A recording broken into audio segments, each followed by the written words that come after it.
எல்லா இடங்களிலும் எல்லா தொழில்களிலும் ஒரு துணையாகவும் பாதுகாப்பானதாகவும் வழி நடத்துவதாகவும் அமையுமாக. வாழ்க வையகம், வாழ்க வளமுடன். கொண்டு வருவோம், வென்றிடுவோம், ஒற்றுமையை உயர்வோம். சாதிய மகாத்மம் அரசு 51வது ஆண்டு அறிக்கை. எல்லாம் வல்ல இறைவன் திருவருளால் நமது சாதிய மகாஜன சங்கத்தின் 51வது ஆண்டு அறிக்கையை தங்கள் முன் சமர்ப்பிப்பதில் பெருமை கொள்கின்றேன்.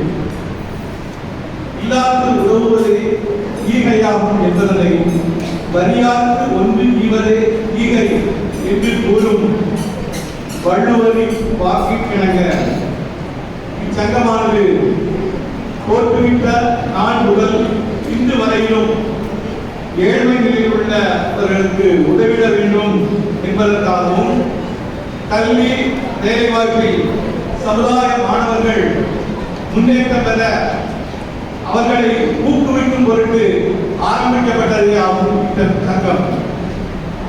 இச்சங்கம் 24/5/1974 ஆண்டு நினைவில் வாழும் திரு பெரியவர் திரு எஸ். முத்துசுவாமி அவர்கள் முழு முயற்சியால் நினைவில் வாழும் டாக்டர் கே. பத்மநாபன் அவர்களை தலைவராகவும், நினைவில் வாழும் திரு எம். கிருஷ்ணசாமி அவர்களை செயலாளராகவும், நினைவில் வாழும் திரு என். ஏ. நாயனார் அவர்களை பொருளாதாரம் கொண்டு தோற்றுவிக்கப்பட்டிருக்கிறார். இந்த 51வது ஆண்டு நிறைவு விழாவை மகிழ்ச்சியுடன் நம் சமுதாய மக்கள் பயன்பெறும் வகையில் பல நல்ல திட்டங்களை சிறப்பான முறையில் செயல்படுத்தி கொண்டாடி வருகின்றோம். நம் முன்னோர்களின் அயராத உழைப்பினாலும் ஒற்றுமை உணர்வோடு தன்னலமில்லா பொதுநலத்துடன் சிறப்பாக செயல்பட்டு பல்வேறு நலத்திட்ட உதவிகளை நம் சாதிய மகாஜன மக்கள் பயன்பெறும் வகையில் ஆண்டுதோறும் வழங்கி வருகிறார்கள். ஆண்டுதோறும் சமுதாயத்தில் பின்தங்கிய நிலையில் உள்ள சுமார் 500 பேர், ஆதரவற்றோர், முதியோர், விதவைகள், ஏழை மாணவ மாணவிகள், திருமணம் செய்ய வசதி இல்லாதவர்கள், கற்கட்சி பயில உதவித்தொகை பெறுபவர்கள், கல்வியில் சிறந்து விளங்குபவர்கள், கலைகளில் ஆர்வமிக்க சமுதாய மாணவ மாணவிகள், சமுதாயத்திற்காக பாடுபட்டவர்கள் என அனைத்து வகையிலும் நம் சமுதாய மக்கள் பயன்பெறும் வகையில் நல்ல திட்டங்கள் பலவற்றையும் வெற்றிகரமாக நடத்தி உதவி நலத்திட்ட உதவிகள், பரிசுகள், பாராட்டுகள் வழங்கி சிறப்பு செய்த சங்கமாகும் சங்கம். தோட்டக்கலை பயிற்சியையும் வெற்றிகரமாக நடத்தியுள்ளது. கடந்த 3 ஆண்டுகளில் சங்க அலுவலக கட்டடத்தை இலவச மருத்துவ முகாம் அரசு சார்பில் நடத்துவதற்கு இலவசமாக வழங்கியுள்ளோம். இதன் மூலம் சமுதாயத்தினர் மட்டுமில்லாமல் இப்பகுதி வடசேரி பகுதி மக்களும் பயன்படுத்தியுள்ளார்கள். இது நம் முன்னோர்கள் நமக்கு தந்த பொக்கிஷம். அதனை பாதுகாக்கும் பொருட்டு 3 வருடங்களுக்கு ஒருமுறை செயற்குழு தேர்ந்தெடுக்கப்பட்டு சிறப்பாக செயல்பட்டு வருகின்றது. தற்போது இச்செயற்குழுவின் பதவிக்காலம் முடியும் தருவாயில் 3 ஆண்டுகளின் சங்கத்தின் வளர்ச்சி மிகவும் பாராட்டுதலுக்கும் பொறுப்புதலுக்கும் உரிய வகையில் புதிய உறுப்பினர்களின் எண்ணிக்கை 2000 உள்ளது. மகமை நன்கொடை அதிக அளவில் தரப்பட்டுள்ளது. வங்கியில் இந்த 3 ஆண்டுகளில் வைப்புறுதி அதிகரித்துள்ளது.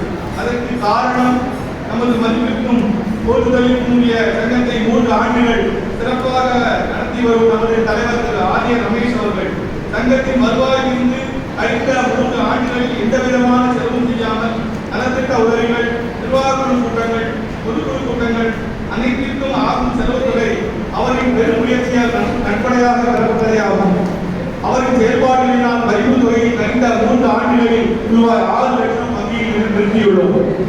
50 ஆண்டுகளில் நிறைவு வாழும் நமது சமுதாய பெரியவர்கள் திரு எஸ். முத்துசுவாமி, திரு கே. முத்துசுவாமி, திரு டி. நீலகண்டன், பெரியவர் திரு பி. கே. கணபதி, திரு என். ஏ. நாயனார், திரு எஸ். நாகராஜன், திரு எஸ். மகாலிங்கம், திரு எல். ரங்கசாமி, திரு எஸ். முத்துசுவாமி, திரு ஏ. ஆறுமுக பெருமாள், முனைவர் திரு டாக்டர் ஆறுமுக பெருமாள், திரு கே. ராஜகோபாலன், திரு எஸ். நடராஜன், திரு என். கென்னடி, திரு எஸ். ராஜாமணி, திரு டாக்டர் ரஜினீஷ், திரு ஆர். தியாகராஜன் ஆகியோர் சங்கத்தை நல்ல முறையில் வழிநடத்தி சங்கத்திற்கு தெற்கு புதுத்தெருவில் சொந்தமாக இடம் வாங்கி கட்டணம் பெற்று தந்துள்ளார்கள்.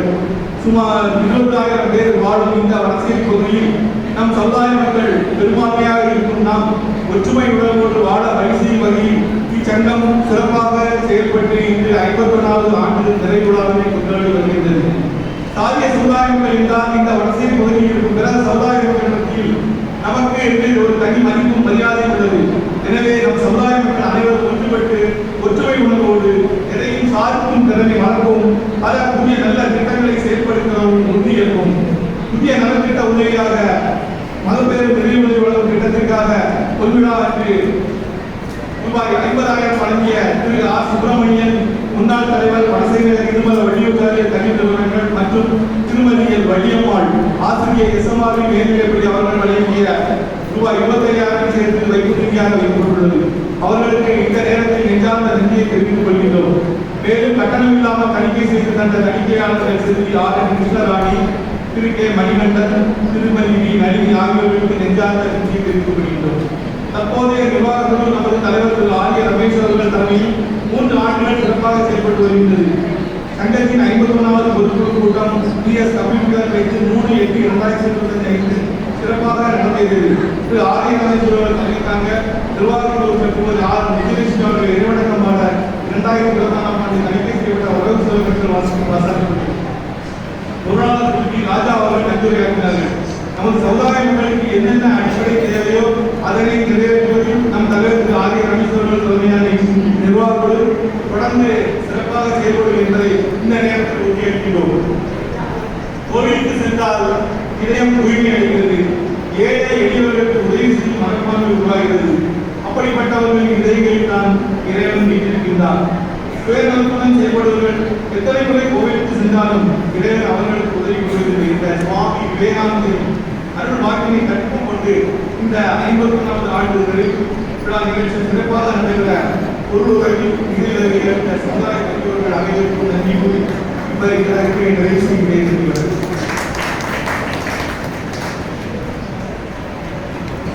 51வது ஆண்டறிக்கை வாசித்த செயலாளர் திரு கே. சுரேஷ்குமார் அவர்களுக்கு நன்றியை தெரிவிக்கிறோம். அடுத்ததாக பிரசிடென்ட் நாயனார் விருது வழங்கும் விழா. இந்த பிரசிடென்ட் நாயனார் விருதை பற்றி ஒரு சுருக்கமாக தெரிவிக்கின்றேன். தோன்றின் புகழுடன் தோன்றுக அகிலார் தோன்றலின் தோன்றாமை நன்றி. புகழ் என்னும் அதிகாரத்துக்கு 236வது மனிதனாக தோன்றினார் புகழ் தோன்றுவதற்கு காரணமாகிய குணங்களோடு பிறக்க வேண்டும். அக்குணங்கள் இல்லாதவன் பிறவாதற்கு நல்லது. தெய்வ புலவர் திருவள்ளுவரின் அமுதமாகும். சாதிய பெருமக்கள் நிறைந்த இந்த வடசேரி பகுதியில் தெய்வங்கள் நிறைந்த தெருவிலும் இருந்தது. அந்த மண் செய்த புண்ணியம் மனித தெய்வங்கள் பார்த்து பிறந்தது. அந்த மண்ணில் மகனாக பிறந்தவரை தெய்வத்துறையை நாயனார் அவர்கள் சிறு வயது முதலே கல்வியில் சிறந்து வழங்கினார். 16வது வயதிலேயே மெட்ரிகுலேஷன் தேர்வு முதல் மாணவனாக இருந்தார். ஆசிரியர்கள் இயக்கும் வண்ணம் கல்வியை வசப்படுத்தினார். சட்டப்படிப்பில் இளங்கலை முடித்து சட்டத்துறைக்கு BA பட்டமளித்தார். 1920ஆம் ஆண்டு நாகர்கோவில் நகரசபை உருவானது. அதற்கு காரணமாக நாயனார் அவர்கள் 9 ஆண்டுகள் தொடர்ந்து தலைவர் பொறுப்பினை வந்தார். நகரசபை தலைவர் பொறுப்பில் இருந்ததால் நகர சுகாதாரத்தை கவனிப்பதிலும் மேம்படுத்துவதிலும் அல்லும் பலரும் அயலாக பாடுபட்டார். நமது சாதிய மக்கள் கல்வி பெற வேண்டும் என்ற நல்ல எண்ணத்தில் சமுதாய சார்ந்தவர்கள் பலர் அனந்தகிருஷ்ணன் மற்றும் பலரும் கலந்து பேசி அதன் விளைவாக 1919 வடசேரி ரவிவர்மன் கோவில் உள்ள அகஸ்தியர் கோவில் கட்டடத்தில் திருவிதாப்பூர் ஸ்ரீ மூலம் திருநாள் ராமவர்மா SMR பள்ளிக்கூடம் தொடங்கப்பட்டது. பள்ளி தொடங்கி 1919 முதல் 1943ஆம் ஆண்டு வரையிலும் மேனேஜராக நாயனார் அவர்கள் முடிவெடுத்தார். இந்த பள்ளி நலனுக்காக தன் கைப்பணத்தை செலவு செய்த நற்பண்பாளர் நாயனார் அவர்கள் நகரசபை தலைவராக இருந்தபோது சுத்தமான குடிநீர் கிடைக்க வழிவகை செய்தார். ஆறுகளில் படித்துறைகள் கட்டினார். மழைக்காலங்களில் தெருவுகளில் மண் அரிப்பு ஏற்படாத வகையில் கல்படிகள் அமைத்து முறைப்படுத்தினார். குழந்தைகள் இரவில் படிப்பதற்கும் தெருக்கள் தோறும் பல இடங்களில் எண்ணெய் விளக்கு லைட் லேம்ப் அமைத்தார்.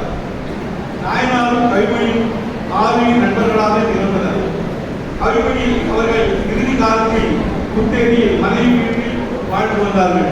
கவிமணி நாயனாரும் புத்தேரியில் அடிக்கடி சந்தித்து தமது நூலறிவை வளர்த்துக் கொண்டனர். கவிமணியின் மீது பற்று கொண்ட நட்பின் காரணமாக அவர் பெயரில் நூல் நிலையம் ஒன்றை நண்பர்கள் உதவியுடன் அமைத்தார். இன்று அது கன்னியாகுமரி மாவட்ட கவிமணி மாவட்ட நூலகமாக விளங்குகிறது. இப்படி நாயனார் அவர்கள் சமுதாயத்திற்கு ஆற்றிய தொழில் காரணமாக அவர் மீது பற்று கொண்ட நமது ஆசிரியர் திரு சங்கர சிந்தாமணி அவர்கள் நமது சாகிய மகாஜனின் நிர்வாகிகளை சந்தித்து ஆண்டுதோறும் கொண்டாடும் ஆண்டு விழா நிகழ்வில் தக்க நிர்வாகிகளை சமுதாயத்தில் சிறப்பாக சேவை செய்பவர்களுக்கு பிரசிடென்ட் நாயனார் என்ற பெயரில் ஒரு விருது வழங்க வேண்டும் என்று அந்த விருதுக்காக ஒரு 10,000 ரூபாய் நன்கொடையாக இருக்கிறார். காலப்போக்கில் அவரது மகன் ராமகிருஷ்ணன் அவர்கள் வெளியுள்ளது அவர்கள் கூடுதலாக ஒரு 10,000 ரூபாயை வழங்கி இந்த விருதுக்காக இருக்கிறார்கள். அதன் மூலம் ஒவ்வொரு ஆண்டும் நம்ம சமுதாயத்தில் சிறப்பான சேவை செய்து வரும் சமுதாய பெருமக்களுக்கு இந்த விருது ஆண்டுதோறும் வழங்கப்பட்டு வருகிறது. இந்த ஆண்டு அந்த விருது நமது சங்கத்தின் தலைவர் திரு ஆரிய ரமேஷ் அவர்களுக்கு வழங்கப்படுகிறது. நாயனார் பிறந்த அதே ரவிவர்மன் திருத்தறிவில் மனித தெய்வமாக பிறந்த இன்னொரு நாயனார் திரு ஆரிய ரமேஷ் அவர்கள் என்று சொன்னால் அது முக்கியாக திரு ஆரிய ரமேஷ் அவர்கள் 1923ஆம் ஆண்டு திருமதி திரு ஆர் அருணாசலம் திருமதி தேவி என்னும் பெற்றோருக்கு பிள்ளையாக பிறந்தார். தனது ஆரம்ப கல்வியை எஸ்எம்ஆர்வி மேல்நிலைப் பள்ளியிலும் உயர்கல்வியை பயோனியர் குமாரசாமி கல்வியில் பயின்று பிகாம் பட்டம் பெற்றார். விளையும் பெயர் உலகிலேயே தெரியும் என்பது சார்ந்த வாக்கு.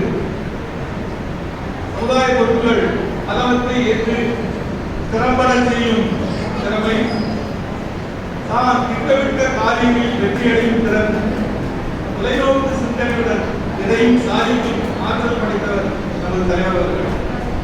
திரு நாயனார் அவர்கள் சமுதாய மக்கள் தான் இந்த அரசியலை அறிவித்தார். அவர்களுக்கு குழந்தைகள் எதுவும் இல்லை, நம்ம சமுதாய மக்கள் தான் என்னுடைய வாரிசு அவர் அறிவித்தார். இன்று அவர் பிறந்த அதே தெருவில் இருந்து வந்த நமது தலைவர் திரு ஆரிய ரமேஷ் அவர்களை அடுத்த வாரிசாக நான் காட்டுகிறேன். கல்லூரி படிப்பை முடித்து நமது குல தொழிலான நெசவுத்தொழில் மூலம் உறுதியாக தேசிய வியாபார மூலம் போதிய வருமானத்தினால்தான் அவருக்கு ராசியான தொழிலான கேட்டரிங் தொழில் மூலம் சிறப்பான ஒரு வளர்ச்சியை அடைந்து அதன் மூலம் நமது சமுதாய மக்கள் பலருக்கும் பல்வேறு உதவிகளை செய்துள்ளார்கள் என்று எனக்கு நன்றி தெரியும். கொரோனா காலகட்டத்தில் நமது சமுதாய மக்கள் அனைவருக்கும் தடுப்பூசி போடுவதற்கு பெரிதும் உதவினார். அந்த காலகட்டத்தில் நம் சமுதாய மக்களுக்கு ஏழை மக்களுக்கு கஷ்டப்பட்ட மக்களுக்கு இலவசமாக அவர் சொந்த செலவில் மளிகை அரிசி போன்ற பொருட்களை வழங்கினார். ஏழை மாணவ மாணவிகள் கல்விக்காக பல உதவிகளை செய்து கொடுத்துள்ளார்.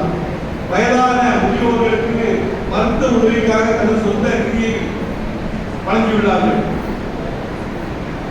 ஏழை பெண்கள் திருமணத்திற்கும் தகாத இந்த உதவிகளை செய்து கொடுத்துள்ளார். இப்படி சமுதாய மக்கள் அனைவரும் மத்தியிலும் நீங்கா இடம் பெற்று இன்று சமுதாய பொறுப்பிற்கு யார் வர வேண்டும் என்பதை தீர்மானிப்பதில் இவர் ஆதரிப்பவரை வெற்றி பெறுவார் என்ற நிலையில் பெரும்பாலான சமுதாய மக்கள் அதனை ஆதரவு வருகின்றனர். மக்கள் செல்வாக்கை கேட்ட யாரும் வீழ்ந்ததாக சரித்திரமில்லை.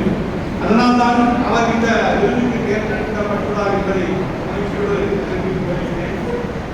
அவருக்கு இந்த வெற்றிக்கு பின்னால் எதையும் சாதிக்கும் திறமை இருப்பது அவருடைய மனைவி என்பது 100% உண்மை. அவரது குடும்ப உறுப்பினர்கள், நல்ல நண்பர்கள் அனைவரும் அவரின் பின்னால் அவருடன் உறுதியாக இருக்கின்றார்கள். அதுவே அவரின் வெற்றிக்கு மிகப்பெரிய அடித்தளமாக உள்ளது.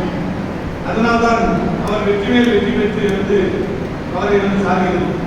வடசெய்திகள் இந்து வெளியூர் சாதிய வகை வடங்கள் நிர்வாகத்தில் 6 ஆண்டுகள் தலைவராக திறம்பட செயலாற்றி ஒரு 42 ஆண்டுகள் யாரும் தீர்க்க முடியாத ஒரு வழக்கு அதை இவருடைய காலத்தில் திறமையாக அதை கையாண்டு அதில் வெற்றி பெற்றுள்ளார். இதுவரை அந்த வட நிர்வாகத்தில் யாருமே செய்ய முடியாத ஒரு நல்ல ஒரு காரியத்தை மடத்திற்கு சொந்தமாக நமது வடசேரி பகுதியில் வஞ்சிமாதான பகுதியில் ஒரு சொந்தமாக ஒரு இடத்தை வாங்கி அது அலுவலகத்தையும் கட்டி முடிப்பார் என்பதில் எந்த ஐயமும் இல்லை. நமது சாதிய மகாஜன சங்கத்தின் பொன்விழாவை வெற்றிகரமாக நடத்தி காட்டியதில் அவரின் திறமை நமது சமுதாய மக்கள் அனைவருக்கும் தெரிந்திருக்கும். அப்படிப்பட்ட ஒரு சிறந்த நிர்வாகி மக்களின் நாயகன் வாழும் நாயனார். வாழ்ந்தவர் கோடி, மறந்தவர் கோடி, மக்களை உள்ளத்தில் நிலைப்பவர், நிலைத்துக் கொண்டிருப்பவர் இவர். மேலும் அடுத்த கட்டத்திற்கு செல்ல வேண்டும். மாநகராட்சி உறுப்பினராக மேயராக வருவதற்கு உண்டான திறமை அவரிடம் இருக்கிறது. அப்படி அவர் வரும் பட்சத்தில் நமது சமுதாய மக்கள் பலரும் உண்மையிலே நல்ல பலனை அடைவார்கள் என்பது உறுதியாக கூறிக்கொள்கின்றேன். நமது எண்ணங்களுக்கு அபார சக்தி உள்ளது. நம் சமுதாயத்தை சார்ந்த ஒருவர் இப்படி ஒரு பொறுப்பிற்கு வர வேண்டும் என்று நல்ல உள்ளவரும் படைத்தவர்கள் எண்ணி இறைவனிடம் பிரார்த்தனை செய்தால் நிச்சயம் அதனை செயல்படியும் தரும். அவ்வாறுடைய ஆற்றல் நம் எண்ணங்களுக்கு உண்டு என்று கூறி இந்த பிரசிடென்ட் நாயனார் விருது வழங்கப்பட்டது ஏன் வழங்கப்படுகிறது, எதற்கு யாருக்கு வழங்கப்படுகிறது என்பதை ஒரு சுருக்கமாக உங்களுடன் கூறி விடைபெறுகின்றேன். நன்றி. வணக்கம்.